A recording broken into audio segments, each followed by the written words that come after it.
초자연적인 부르심. 고린도전서 9장 16절. 내가 부득불 할 일임이라. 만일 복음을 전하지 아니하면 내게 화가 있을 것이로다. 우리는 하나님의 신비하고 초자연적인 손길을 잊기 쉽습니다. 만일 당신이 어디서 하나님의 부르심을 받았고 그 부르심에 대해 모든 것을 알 수 있다면 나는 당신이 정말로 부르심을 받았는가에 대해 의심하게 됩니다. 하나님의 부르심은 그렇게 오지 않습니다. 훨씬 더 초자연적입니다. 한 사람의 삶 가운데서 주의 부르심을 깨닫는 것은 갑작스러운 천둥 번개나 점차적으로 밝아지는 새벽빛같이 올 수 있습니다. 그러나 어떤 방법으로 오든지 말로 표현될 수 없는 뭔가 초자연적인 흐름과 함께 오며 아주 분명한 희열이 동반됩니다. 어느 순간에 갑자기 생각하지도 않았던 깜짝 놀랄 부르심이 당신의 삶을 휘어잡는 것을 의식하게 될 것입니다. 내가 너희를 택하여 세웠나니. 요한복음 15장 16절.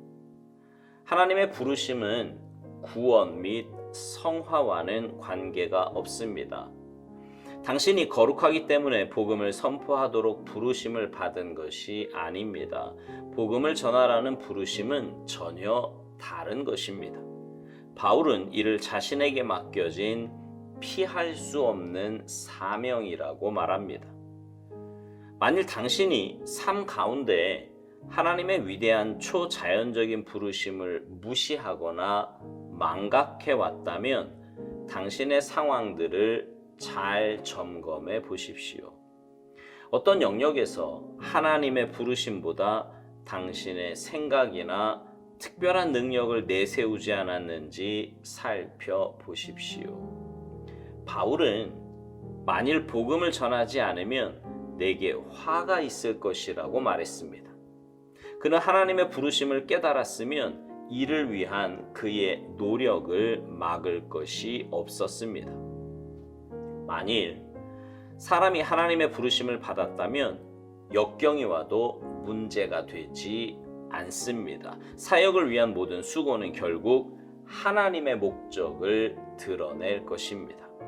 만일 당신이 하나님의 목적에 순응하면 주님은 당신의 의식 세계뿐만 아니라 당신이 닿을 수 없는 당신의 생명의 깊은 영역에 이르기까지 조화를 이루어 주실 것입니다.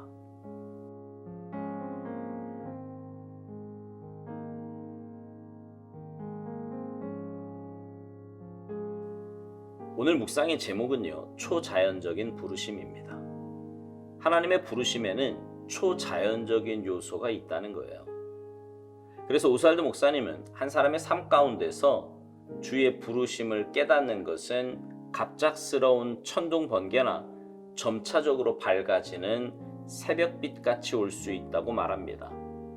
그러나 어떤 방법으로 오든지 말로 표현할 수 없는 뭔가 초자연적인 흐름과 함께 오며 아주 분명한 희열이 동반된다는 것입니다. 여러분은 처음 예수님을 믿었을 때 어떤 일이 있었습니까? 사람마다 다르기는 하지만 분명 하나님의 부르심에는 놀라운 체험과 역사가 있습니다. 어떤 분은 억지로 교회에 왔는데 예배 드리는 내내 눈물이 나며 가슴이 먹먹해지는 경험을 하기도 합니다. 어떤 분은 모태신앙인이라 늘 교회에 있었는데도 알지 못하다가 어느 순간 찬양 가운데 임하시는 그 하나님을 체험하며 회개의 기도가 나오고 방언이 터지는 경우도 있습니다. 종교개혁자 마틴 루터에게는 이런 체험이 있었습니다. 그는 수도원에서 철야 기도와 성경 읽기 그리고 노동, 수도원 규칙의 준수에 열심이었습니다. 그러나 그에게 하나님은 죄를 징벌하시는 두려운 하나님이었어요. 금욕과 종교적 수행이 계속되었었지만 죄의 문제는 계속해서 그를 괴롭혔습니다. 그러던 어느 날 그는 비텐베르크의 아우구스티누스 엄수파 수도원의 탑에 있는 작은 방에서 성경을 읽고 묵상하고 있었습니다.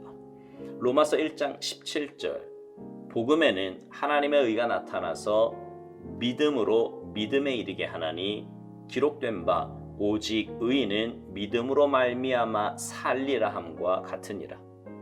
그의 갈증은 이 말씀을 통해 한 번에 해결되었습니다.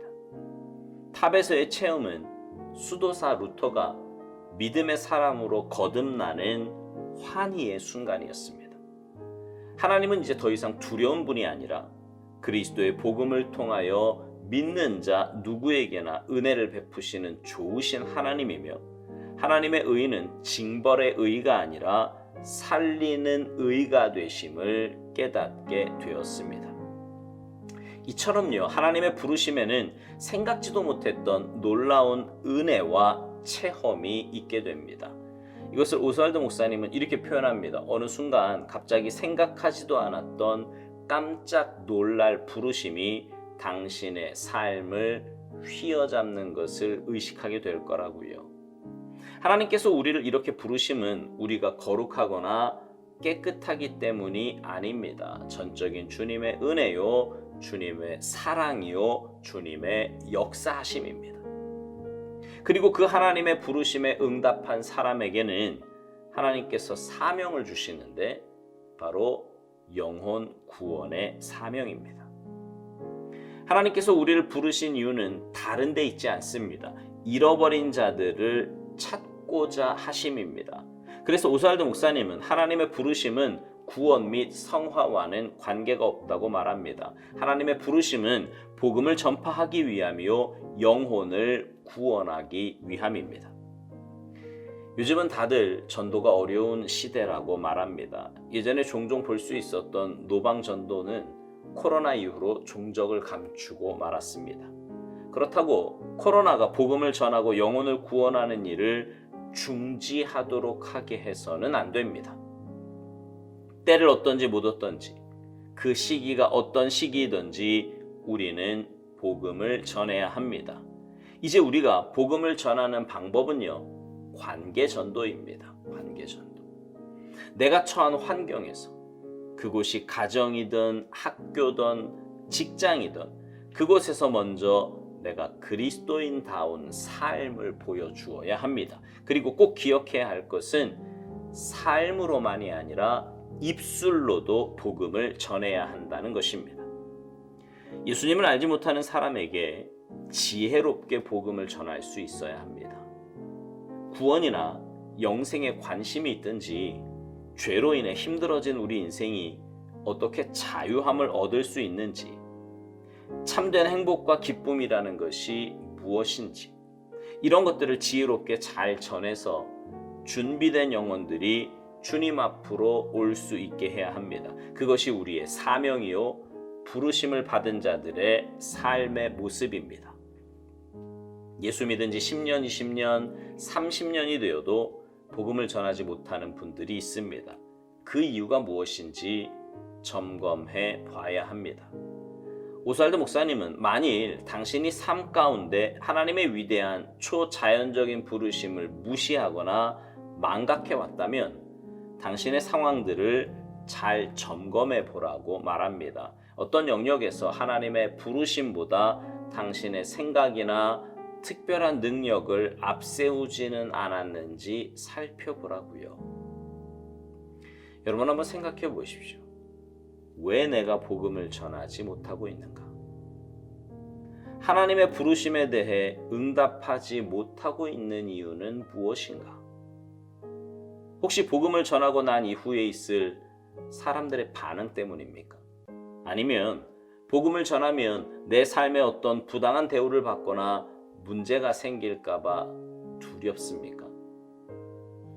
오스왈드 목사님은 만일 사람이 하나님의 부르심을 받았다면 역경이 와도 문제가 되지 않는다고 말합니다. 그렇지요. 주님의 부르심을 깨닫는다면, 그리고 그 주님의 사랑과 은혜를 맛보게 된다면 내가 당할 어떤 어려움이나 문제는 결코 문제가 되지 않습니다. 그래서 담대히 복음을 전할 수 있는 거예요. 사랑하는 성도 여러분, 여러분은 주님의 택하심과 부르심을 입은 하나님의 자녀들입니다. 이제 하나님의 부르심을 받은 자답게 삶에서 담대히 복음을 전하며 사시기 바랍니다. 그래서 여러분을 통해 준비된 영혼들이 주님 앞으로 돌아온 영혼 구원과 열방 회복의 놀라운 역사가 나타나게 되기를 주님의 이름으로 축복합니다. 아멘.